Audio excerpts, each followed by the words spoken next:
매 안식일 서는 자리인데 올라올 때는 매 안식일마다 두근두근 합니다. 하나님께서 오늘은 어떤 은혜로 저희의 마음을 채워주실까? 올라오기 전에 굉장히 많은 시간 마음속으로 계속 기도합니다. 하나님이 말씀해 주셔야 합니다. 하나님이 말씀해 주셔야 합니다. 오늘 주의 성전으로 올라오신 우리 모든 성도들을 주님의 이름으로 뜨겁게 환영합니다. 하나님의 풍성한 은혜가 이 귀한 안식일 우리에게 풍성히 임하시기를 간절히 바랍니다. 오늘 이 시간에는 함께 나누기를 원하는 하나님의 말씀은 골로새서 2장 6절부터 15절, 특별히 그 중에 오늘 말씀은 그 다음 말씀 11절부터 15절에 있는 말씀을 제목으로 주제로 강하게 하고 넘치게 하라 라고 하는 말씀을 함께 준비했습니다. 우리 하나님의 말씀을 먼저 좀 또 함께 봉독해 보도록 하겠습니다. 골로새서 2장 6절부터 15절에 있는 말씀입니다. 제가 이 말씀을 기초로 해서 지금 세 번째 설교를 합니다. 그렇죠? 여러분께서 아마 이 말씀의 흐름들을 잘 지금 파악을 하고 계시라고 생각합니다. 6절부터 있는 말씀 제가 읽어 올립니다. 그러므로 너희가 그리스도 예수를 주로 받았으니 그 안에서 행하되 그 안에 뿌리를 박으며 세움을 받아 교훈을 받은 대로 믿음에 굳게 서서 감사함을 넘치게 하라. 누가 철학과 헛된 속임수로 너희를 사로잡을까 주의하라. 이것은 사람의 전통과 세상 학문을 따름이요 그리스도를 따름이 아니니라. 그 안에는 신성의 모든 충만이 육체로 거하시고 너희도 그 안에서 충만하여졌으니 그는 모든 통치자와 권세의 머리시라. 11절부터입니다. 또 그 안에서 예수 안에서 너희가 손으로 하지 아니한 할례를 받았으니 곧 육의 몸을 벗은 것이요 그리스도의 할례니라. 너희가 침례로 그리스도와 함께 장사되고 또 죽은 자들 가운데서 그를 일으키신 하나님의 역사를 믿음으로 말미암아 그 안에서 함께 일으키심을 받았느니라.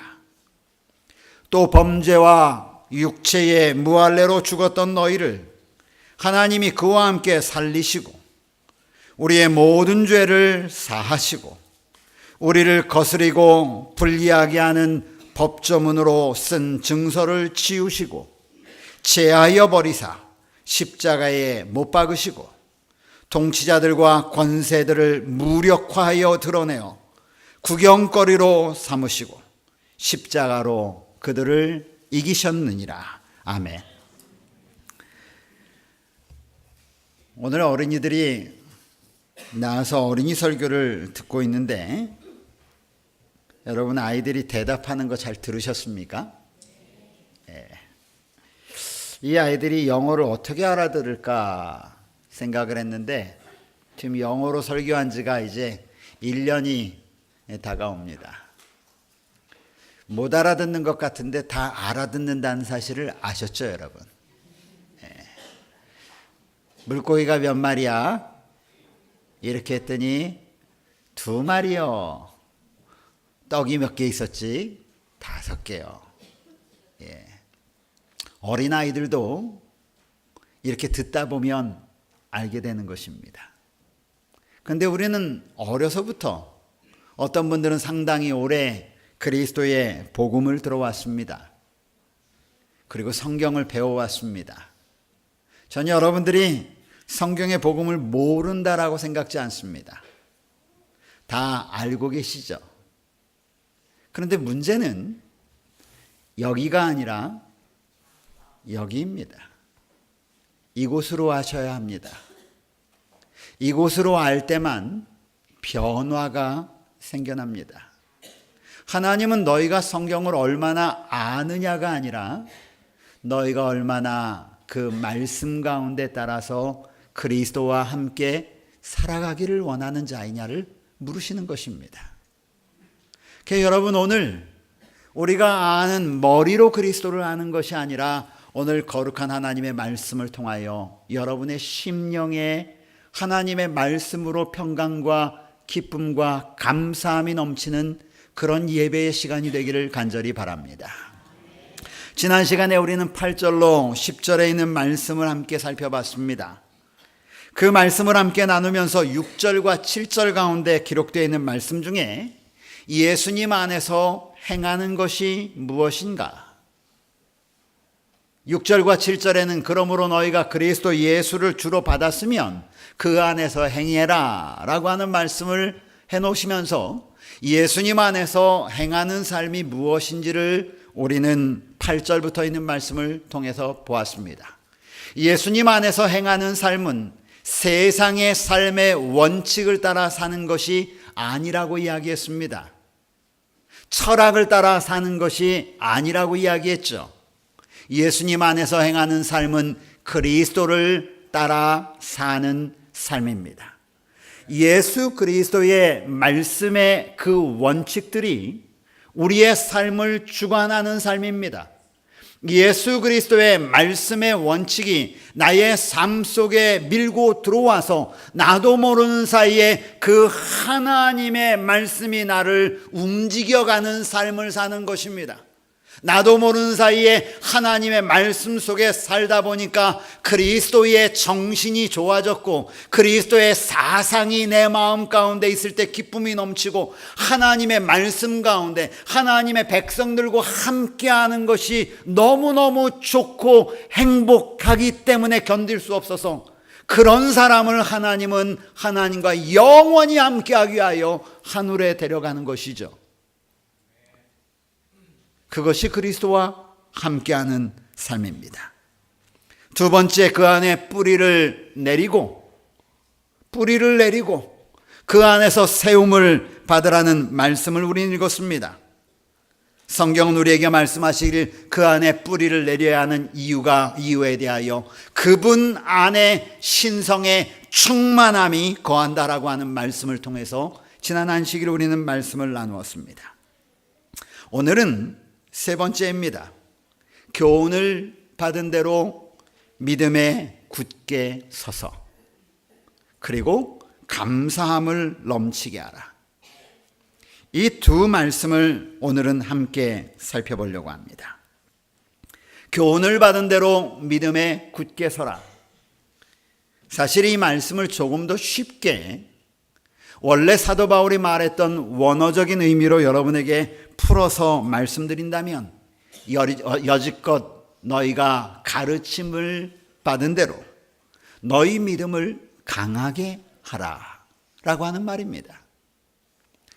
우리의 믿음을 강하게 하는 일에 있어서 전제 조건에 대하여 사도 바울은 우리에게 말합니다. 너희가 여지껏 가르침을 받은 대로. 그렇다면 이 편지를 받았던 골로새 교회 교인들은 그들의 믿음의 선조들로부터 어떤 가르침을 받았을까요? 어떤 가르침을 골로새 교인들과 라우디게아 교인들은 받았길래 사도 바울은 너희가 가르침을 받은 대로 너희가 교훈을 받은 대로 그대로 믿음 안에 굳게 서라고 말씀을 했을까요? 사도 바울은 그 가르침을 받은 내용에 대하여 11절과 12절에 기록하고 있습니다. 믿음에 굳게 서기 위하여 가르침을 받은 대로 믿음에 굳게 서기 위하여 사도 바울이 너희가 가르침을 받은 것이 무엇인지를 반복하여 11절과 12절에 기록하고 있습니다. 하나님의 말씀을 함께 보십시다. 11절 또 그 안에서 너희가 손으로 하지 아니한 할례를 받았나니 곧 육의 몸을 벗은 것이요 그리스도의 할례니라. 너희가 침례로 그리스도와 함께 장사되고 또 죽은 자들 가운데서 그를 일으키신 하나님의 역사를 믿음으로 말미암아 그 안에서 함께 일으키심을 받았느니라. 이 말씀을 한마디로 간단하게 요약하면 어떻게 요약할 수 있겠습니까? 저는 이 말씀을 깊이 묵상하고 난 다음에 이렇게 정리해 보았습니다. 침례를 통하여 죄로 인하여 죽은 너희가 그리스도와 함께 살아났느니라. 이것이 바로 그리스도께서 베푸신 진짜 할례니라. 오늘 사도 바울은 죄로 인하여 죽을 수밖에 없는 너희가 예수 그리스도와 함께 살리심을 받았다라고 이야기하면서 그것이 너희의 믿음을 고백했던 침례를 통하여 이루어졌다라고 말씀하십니다. 그리고 그 침례를 사도 바울은 말하기를 그리스도께서 베푸신 진짜 할례라고 말합니다. 여러분, 할례가 무엇입니까? 할례가 처음 기록된 곳은 창세기 17장입니다. 창세기 12장에 하나님께서는 믿음의 조상 아브라함을 부르시죠. 그리고 아브라함과 언약을 맺습니다. 내가 나의 백성이 되기를 원하느냐? 내가 하나님의 백성으로 살기를 원하느냐? 내가 하나님을 믿으며 너의 삶을 유지해 나갈 것이냐? 묻습니다. 그 질문에 대하여 아브라함은 대답하기를 내가 그렇게 하겠습니다. 그렇게 이야기할 때 하나님께서 그에게 언약을 주십니다. 내가 너를 모든 민족 위에 뛰어나게 할 것이고 내가 너의 하나님이 될 것이고 너를 통하여 모든 만민이 복을 얻을 것이라. 하나님과 인간이 약속한 것입니다. 그것을 우리는 언약이라고 말합니다.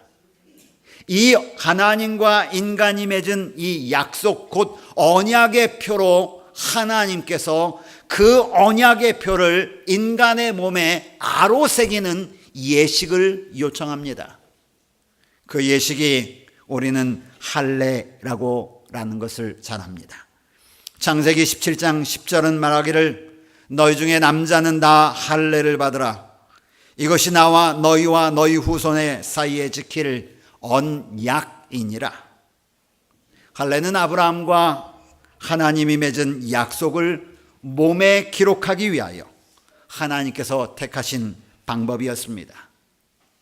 그래서 아브라함의 자손들은 태어난 후 8일째 되는 날에 남자는 모두 다 사람의 손에 의지하여 할례를 받음으로 내가 하나님의 약속의 백성이고 하나님과 언약한 백성이라는 것을 그의 몸에 아로새겨 놓았습니다.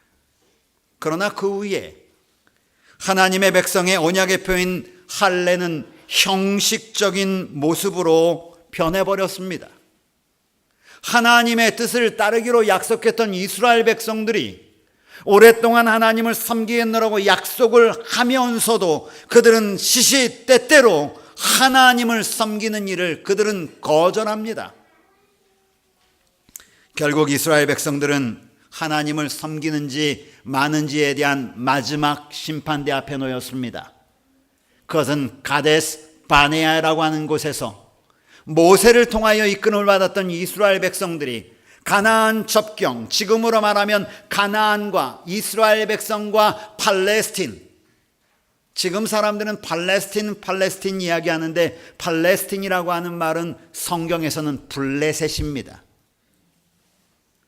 예전부터 계속되었던 그 싸움의 전쟁터에 하나님께서 이스라엘 백성을 위해 가나안이라는 땅을 준비해 놓으시면서 그곳에 믿음으로 들어가라고 말합니다. 다시요, 너의 힘으로 들어가라고 얘기한 것이 아니라 내가 나의 백성임을 인정한다면, 내가 나를 하나님으로 인정한다면 믿음으로 들어가기 위하여 가나안 접경 가데스 바네아에 그들을 인도합니다. 그런데 그곳에서 그들은 하나님을 신뢰하지 않는 믿음을 보입니다. 그 이후로 40년 동안 이스라엘 백성들에게는 할례 행하는 것을 하나님께서 금지하셨습니다. 그들이 다시 할례를 행하도록 허락한 곳은 어디냐면 여호수아를 따라 믿음의 그들의 발을 요단강을 건너서 가나안 땅에 들어가고 난 이후에 하나님께서는 그들에게 다시 할례를 허락하시는 모습을 우리는 봅니다. 그러므로 하나님께서 그들에게 행하라고 하신 할례는 사실 외적인 의미보다 더 중요한 것이 하나 있는데 그것은 그들의 내적인 할례를 하나님은 더 원하시는 것이었습니다. 그래서 신명기 10장 16절은 말하기를 그러므로 너희는 마음의 할례를 행하라고 말하는 것입니다.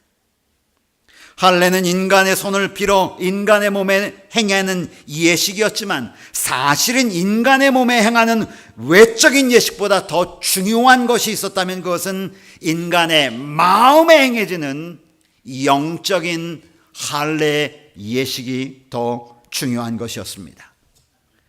외적인 그리스도인이 중요한 것이 아니라 내면적인 그리스도인이 더 중요한 것입니다.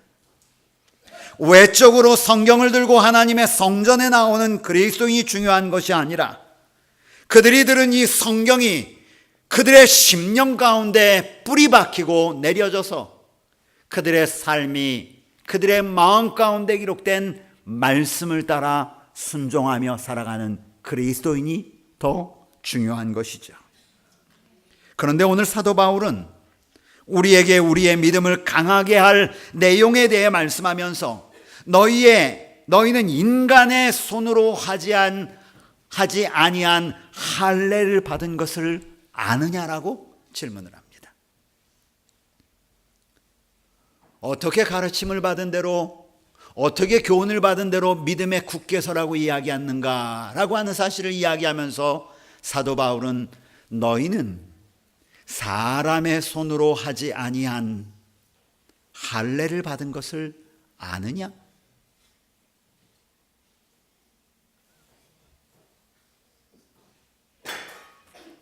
그 할례에 대하여 사도 바울은 계속해서 말하면서 그것은 그리스도께서 행한 할례니라. 여러분은 그리스도께서 행하신 할례를 받으셨다는 사실을 알고 계십니까? 바로 예수님께서 우리의 심령에 베푸신 할례를 말하는 것입니다. 예수로 말미암아 믿음으로 거듭남으로 하나님의 백성이 된 것을 사도 바울은 그리스도께서 행하신 할례라고 말합니다. 그러므로 주 안에서 너희가 거듭남을 받았으니 그 안에서 강하게 되라고 하시는 말씀입니다. 그러므로 너희가 예수 그리스도 사람의 손으로 의지한 할례가 아니라 그리스도를 통한 죽음 가운데서 부활한 침례를 통하여 물속에 잠기는 거룩한 죽음과 영적인 죽음과 그리고 그리스도의 능력으로 살아나신 그 부활의 능력을 너희가 침례를 통하여 경험하지 않았느냐. 이것이 그리스도께서 행하신 할례니라 라고 우리에게 오늘 힘주어 말하는 것입니다. 사랑하는 성도들이요, 여러분이 배운 것이 무엇입니까? 여러분이 그동안 여러분의 믿음의 선배들로부터 가르침을 받은 것은 무엇입니까? 오직 그리스도 예수, 우리를 죽음 가운데서 부활시키시고 우리로 하여금 새 사람이 되게 하기에 넉넉하신 그 그리스도의 할례가 오늘 여러분의 심령 가운데 아로 새겨지기를 간절히 바랍니다. 우리가 인간의 손과 능력이 아닌 예수 그리스도의 능력과 손으로 영적 할례, 곧 하나님의 백성이 되었다는, 그래서 언약을 가진 침례를 받은 하나님의 백성임을 꼭 기억하면서 믿음 안에서 강하게 되시기를 간절히 바랍니다. 사랑하는 성도들이여, 사단이 우리를 미혹하지 못하도록 하십시다. 예수님 안에서 거듭남을 통하여 우리가 하나님의 백성이 되었음을 확신하면서 그 믿음 가운데서 굳게 서는 하나님의 백성이 되기를 간절히 바랍니다. 사도 바울은 계속해서 골로새서 있는 말씀 가운데 골로새 교인들에게 감사함이 넘치게 하라라고 권면합니다. 어떻게 하면 감사함이 넘칠까요? 이 말씀은 13절부터 15절에 있는 말씀과 연관이 되어 있습니다. 여러분 13절로 15절에 있는 말씀을 여러분 다시 한번 읽어보십시다. 이 말씀을 읽을 때 여러분의 마음 가운데 감사함이 저는 일어나게 되기를 바랍니다. 성령 하나님께서 여러분의 마음 가운데 역사하시기를 바랍니다. 13절부터 또 범죄와 육체의 무할례로 죽었던 너희를 하나님이 그와 함께 살리시고 우리의 모든 죄를 사하시고 우리를 거스르고 불리하게 하는 법조문으로 쓴 증서를 지우시고 제하여 버리사 십자가에 못 박으시고 통치자들과 권세자들을 무력하여 드러내어 구견거리로 삼으시고 십자가로 그들을 이기셨느니라. 아멘. 여러분, 이 말씀을 읽으면서 여러분 어떤 마음이 드십니까? 저는 이 말씀을 묵상할 때에 너무너무 하나님께 감사드렸습니다. 우리의 존재는 태어나면서부터 우리는 하나님의 보좌에 이를 수 없는 하나님의 백성입니다. 우리의 죄인의 상태는 우리 스스로의 노력으로 의롭게 할 수 없는 존재들입니다. 이런 죄인의 상태가 우리를 절망하게 합니다. 우리를 슬프게 합니다. 우리를 어렵게 합니다. 그런데 사도 바울은 오늘 우리에게 말하기를 감사함이 너희에게 넘치게 하라고 말합니다. 분명한 사실은 우리의 삶에서 우리가 비록 그리스도인이라 할지라도, 우리가 비록 교회의 장로라 할지라도, 우리가 비록 교회의 직분을 받은 집사라 할지라도, 우리가 비록 교회에 수십 년 다닌 하나님의 백성이라 할지라도, 아니 우리가 비록 평생을 하나님의 복음을 전하는 목사로 살았다 할지라도, 여러분 우리의 눈을 들어 인간적인 측면들을 바라볼 때는 불안과 불평이 만연합니다. 왜냐하면 이 땅에 죄의 영향 아래 사는 우리는 심령의 참다운 기쁨을 누릴 수 없는 존재임을 깨닫게 되시길 간절히 바랍니다. 죄의 영향은 늘 우리에게 만족을 주지 못합니다. 죄의 영향 가운데 있으면 우리는 늘 불평합니다. 죄의 영향 가운데 있으면 내 눈에 있는 들보는 보지 못하고 남의 눈에 있는 티가 더 크게 보이기 마련입니다. 죄의 영향 가운데 있는 자들은 감사할 줄 모릅니다. 그러므로 오늘 사도 바울은 감사함이 넘치게 하라고 하는 이 말의 핵심은 너희가 죄의 영향 가운데 벗어나 있는 자들이라는 사실을 믿음의 눈으로 바라보라고 우리에게 호소하고 있는 것입니다. 그러므로 여러분의 심령이 기쁨으로 충만하게 넘쳐나기 위해서는 방법이 한 가지밖에 없습니다. 그것은 죄와 관계없는, 전혀 관계없는 하나님을 바라보는 것입니다. 그래서 성경은요, 우리를 슬프게 하는 것에 대하여 13절에 또 범죄와 육체의 무할례로 죽었던 너희, 여러분 이걸 생각하면 끔찍합니다. 범죄로 육체의 무할례, 육체의 무할례가 무엇입니까? 하나님의 언약과 관계없는 너희, 하나님의 약속과 관계없는 백성을 생각해 보십시오. 끔찍합니다. 하나님의 구원하심으로부터 멀어진 백성을 생각해 보십시오. 끔찍하지 않습니까? 13절은 우리의 본질에 대하여 너희가 죄와 육체의 무할례로 죽었다는 사실을 아느냐? 그런 존재라는 것을 아느냐? 14절에 우리를 거스리고 불리하게 하는 법조문으로 쓴 증서가 늘 너희를 쫓아다니는 거 아느냐? 15절에 이 세상 죄악의 통치자들과 권세자들이 너희를 비웃고 너희를 위하여 비소를 퍼붓는 것을 아느냐? 여러분 끔찍하지 않습니까? 이런 모습을 보면 끔찍합니다. 무겁습니다. 기뻐할 수 없습니다. 왜요? 죄의 흔적과 육체의 무할례와 우리를 거스르고 불리하게 하는 끊임없이 쫓아다니는 법조문들과 이 세상 사단의 통치자들과 권세자들을 보기 때문에 그렇습니다. 그런데요, 이것으로 마치지 않음을 인해서 하나님께 감사합니다. 그 다음에 나오는 성경절들은 완전히 반대입니다. 그런데 13절은 너희를 하나님이, 죽었던 너희를 하나님이, 범죄와 육체의 무할례로 죽었던 너희의 하나님이 그와 함께 살리시고, 아멘. 우리의 모든 죄를 사하시고, 아멘.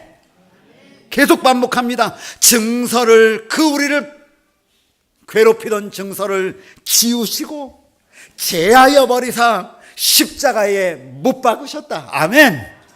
네, 감사하죠. 15절은 뭐라고 말합니까? 사단의 권세자들, 통치자들을 무력화하여. 여러분, 감사한 일이에요. 우리를 위하여 끊임없이 고소하던, 우리를 향하여 끊임없이 손가락질하고, 우리를 위하여 네가 그러고도 하나님의 백성이야 말하던 그 죄악의 무수한 소리들이 말이에요. 오늘 성경은 말하기를 그들을 무력화하여 드러내고 라는 말이 무슨 의미인지 아십니까 여러분? 발가벗겨지고 이 말이에요. 발가벗겨지고 온 우주의 의의 거민들의 구경거리로 삼으시고 십자가로 그들을 이기셨느니라. 저는 이 말씀을 묵상할 때만 너무너무 감사했습니다. 감사함이 막 흘러 넘치는 것입니다. 살리시고 사하시고 지우시고 제하여 버리시고 버리시고 못 박으시고 무력화하여 드러내시고 구경거리로 삼으시고, 그리고 최종적으로 이러한 것들을 이기신 우리의 하나님을 생각할 때 여러분, 어찌 감사함이 넘치지 않을 수 있겠습니까? 이 말씀을 읽고 나가는데 제 마음이 막 그냥 요동쳤습니다. 말씀을 읽는 가운데 하나님 감사합니다. 살려주시고 죄를 용서해 주시고 죄의 흔적들을 지우시고 지워진 것도 부족하여 제하여 버리시고 완전히 버리시고 십자가에 못 박으셔서 없애주시고, 나를 미혹하는 죄에게 세력들을 무력화시키시고 구경거리로 삼으신 것도 부족한데 결국은 하나님 그들을 온전히 이기시고 승리하신 하나님 감사합니다. 내가 할 수 없는데 그 일을 우리 예수님이 대신해 주시니 감사한 것입니다. 나는 아무것도 할 수 없고 그저 좌절할 수밖에 없고 죽을 수밖에 없고 넘어질 수밖에 없는데, 그런 나의 죄들을 하나님의 십자가로 용서하시고 하나님이 입으셔야 할 의의 두루마기를 우리에게 입혀주시니 감사함이 흘러 넘치기 시작한 것입니다. 우리 하나님께서 골로새서 2장 6절부터 15절까지 사도 바울을 통하여 기록된 말씀은 오늘 여러분과 저를 위한 하나님의 말씀임을 기억하시기를 간절히 바랍니다. 이 말씀을 통하여 우리는 어떻게 살아가야 할지, 그리고 어떻게 믿음 안에서 굳게 설 수 있는지, 어떻게 하나님의 감사함을 늘 마음 가운데 간직하며 그 감사함이 우리의 삶을 주관하게 할 수 있는지 우리는 하나님의 은혜를 맛보았습니다. 바로 예수님께서는 우리에게 기쁨이 흘러넘치는 삶을 살 수 있도록 하시기 위해 이 땅에 오셨으며 십자가에 달리셨음을 기억하셔야 합니다. 특별히 오늘은 우리가 성만찬 이해식을 거행하는 안식일입니다. 예수님께서는 십자가에 달려 돌아가시기 전에 그의 사랑하는 제자들과 함께한 마지막 만찬의 자리에서 예수님의 희생을 상징하는 떡과 포도즙을 나누시면서 이렇게 말씀하셨습니다. 제자들에게 떡을 나누어 주면서 이것이 너를 위한 나의 몸이니 이 떡을 먹을 때마다 내가 너희의 죄를 용서하고 사하시고 죄의 세력을 이기고 너희를 하나님의 백성으로 삼기에 넉넉하게 했다는 것을 기억하거라. 그분이 잔을 들어서 제자들에게 나누시면서 이것은 나의 언약의 피니, 그리스도의 언약의 피니, 이 잔을 들 때마다 너희를 깨끗하게 한 나의 보혈을 생각하거라. 이렇게 말씀하셨습니다. 그리고 그는 이 모든 말씀을 마치면서 이렇게 말씀하십니다. 따라하십시오. 너희가 더 크게요. 너희가 이를 행하여 나를 기념하라. 여기 기념하라라고 하는 말은 나를 기억해라 라고 하는 말입니다. Remember me. 나를 기억해라. 오늘 우리는 골로새에 있는 말씀을 통하여 우리가 왜 기뻐해야 하는지 그 이유를 알았습니다. 그것은 그리스도의 십자가 때문입니다. 오늘 예수 그리스도의 구원을 상징하고 그 구원을 기념하고 기억하는 이 거룩한 예식에 여러분을 초대하고 싶습니다. 사랑하는 여러분, 그리스도의 몸과 피를 상징한 이 떡과 잔을 함께 나누면서 우리를 위하여 행하신 예수 그리스도의 기념을 상징하는 이 거룩한 예식에 함께 참여합시다. 다만 다시 한번 하나님의 손으로 하지 아니한 예수께서 행하시는 진정한 우리의 할례, 너희의 마음 가운데 펼쳐지는 할례 경험을 하게 되길 바랍니다. 모두 함께 참여함으로 마음의 평강과 기쁨을 누리고 감사하는 진정한 예배 시간 되기를 간절히 바라면서 말씀을 마칩니다.